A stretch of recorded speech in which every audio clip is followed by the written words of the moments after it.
बढ़ते हैं खबरों में आगे और बात करेंगे हरियाणा की, जहां स्टार्टअप हब बनाने की तैयारी तेज हो चुकी है। मुख्यमंत्री नायब सिंह सैनी ने गुरुग्राम में उद्योगपतियों और स्टार्टअप से बातचीत के दौरान बड़ी घोषणाएं की। सीएम ने कहा कि प्रदेश में जल्द ही एक विश्व स्तरीय इनक्यूबेटर बनाया जाएगा, जिसमें स्टार्टअप्स के लिए अत्याधुनिक सुविधाएं उपलब्ध कराई जाएंगी। साथ ही हरियाणा को ग्लोबल कैपेबिलिटी सेंटर कैपिटल के तौर पर विकसित करने का लक्ष्य रखा गया है। मुख्यमंत्री ने युवाओं और निवेशकों को भरोसा दिलाया कि प्रदेश सरकार नवाचार और उद्यमिता को हर संभव सहयोग देगी। पेश है ये रिपोर्ट।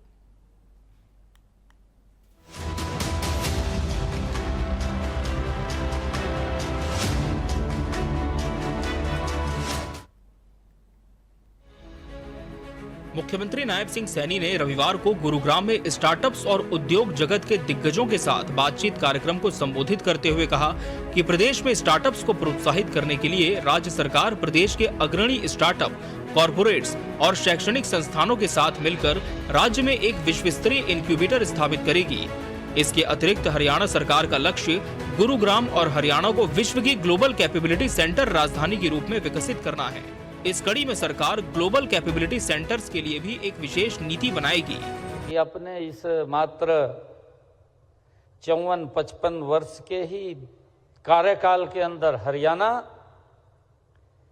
जीएसटी के अंदर भारत के 5वें स्थान के ऊपर है। 5वें स्थान के ऊपर इतनी गति से हरियाणा आगे बढ़ा है और उसका श्रेय अगर किसी को जाता है तो आज हमारे सामने यहाँ पर जो लोग बैठे हैं, हमारे जो इंडस्ट्रियलिस्ट हैं, हमारे जो उद्योगपति हैं, आप सबको ये बड़ा इसका श्रेय जाता है कि आपके कारण ये हरियाणा गति से आगे बढ़ रहा है। मुख्यमंत्री ने कहा कि राज्य में स्थापित किए जाने वाले विश्व स्तरीय इनक्यूबेटर यानी एचहब में समर्पित प्लग एंड प्ले कार्य स्थान, बैठक कक्ष आदि उच्च प्रदर्शन कंप्यूटिंग संसाधन, उभरती प्रौद्योगिकियों में अनुसंधान करने के लिए नवीनतम उपकरणों के साथ समर्पित नवाचार प्रयोगशालाएं, प्रोटोटाइपिंग केंद्र आदि होंगे। इनमें राज्य के स्टार्टअप अत्याधुनिक अनुसंधान एवं विकास गतिविधियां शुरू कर सके। उन्होंने कहा कि हरियाणा एक नई औद्योगिक नीति तैयार करने पर काम कर रहा है। इसके साथ ही सरकार विभिन्न क्षेत्रों के लिए नई नीतियां भी तैयार कर रही है। आदरणीय प्रधानमंत्री जी की जो सोच है, आदरणीय मोदी जी जो सोचते हैं कि हमारा भारत ये दुनिया का सबसे ये प्रगतिशील भारत हो, विकसित भारत हो, उनकी ये सोच है। और पिछले 11 वर्षों के अंदर अगर हम आदरणीय मोदी जी के उन कार्यों के ऊपर नजर डालेंगे तो ये भारत हमें गति से बढ़ता हुआ दिखाई दे रहा है। मुख्यमंत्री ने कहा कि प्रधानमंत्री श्री नरेंद्र मोदी ने मेक इन इंडिया और डिजाइन इन इंडिया के माध्यम से भारत को विकसित बनाने का आह्वान किया है। उसी तर्ज पर प्रदेश सरकार ने भी विकसित हरियाणा का लक्ष्य रखा है और इसके लिए मुख्यमंत्री ने सभी उद्योगपतियों से मेक इन हरियाणा और डिजाइन इन हरियाणा का आह्वान किया। उन्होंने कहा कि राज्य बजट 2025-26 में घोषणा की गई है कि प्रदेश में 10 नए आईएमटी विकसित किए जा रहे हैं, जो अत्याधुनिक औद्योगिक और स्टार्टअप इंफ्रास्ट्रक्चर से युक्त होंगे। इसके लिए ई भूमि पोर्टल पर भूमि मालिकों द्वारा स्वेच्छा से लगभग 20,000 एकड़ भूमि की पेशकश भी की जा चुकी है। मुख्यमंत्री ने निवेशकों को आमंत्रित करते हुए कहा कि इन आईएमटी में उद्योग स्थापित करें। सरकार की ओर से उद्योगों को सभी प्रकार की सुविधाएं एक ही छत के नीचे मिलेंगी। घोषणा की है कि हम 10 नई आईएमटी बनाएंगे और मुझे ये खुशी है बताते हुए कि हमने उसकी जमीन की एड भी दे दी है।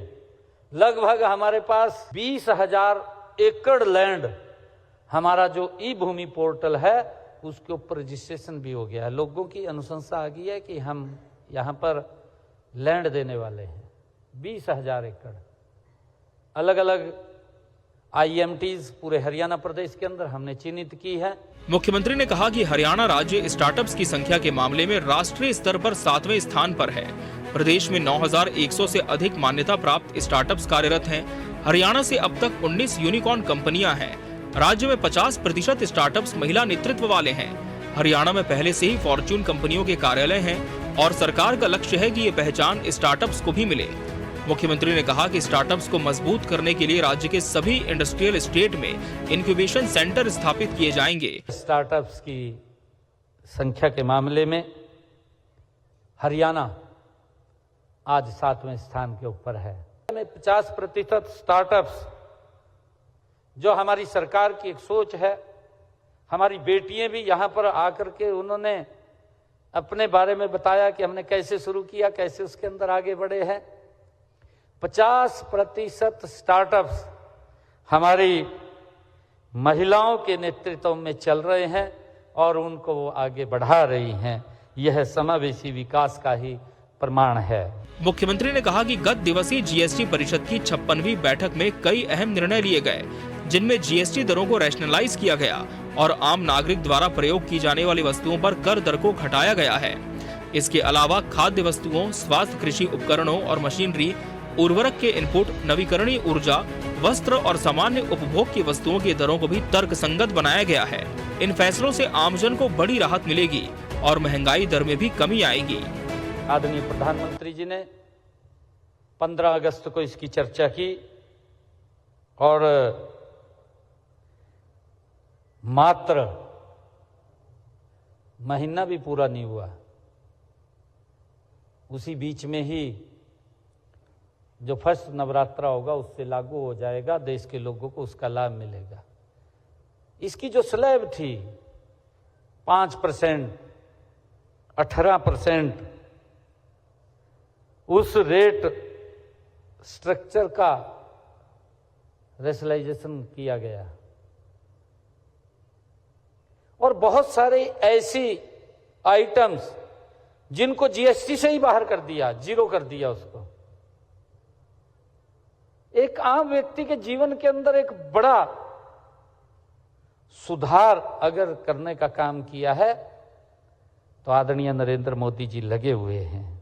हरियाणा के मुख्यमंत्री नायब सिंह सैनी ने स्पष्ट किया कि राज्य सरकार नवाचार और उद्यमिता को बढ़ावा देने के साथ साथ आमजन को राहत देने के लिए लगातार कदम उठा रही है।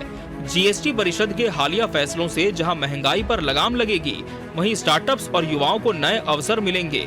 मुख्यमंत्री ने कहा कि प्रधानमंत्री नरेंद्र मोदी की गारंटी सिर्फ शब्द नहीं, बल्कि धरातल पर उतरने वाले वादे हैं। Bureau report, TV 24 news, Haryana.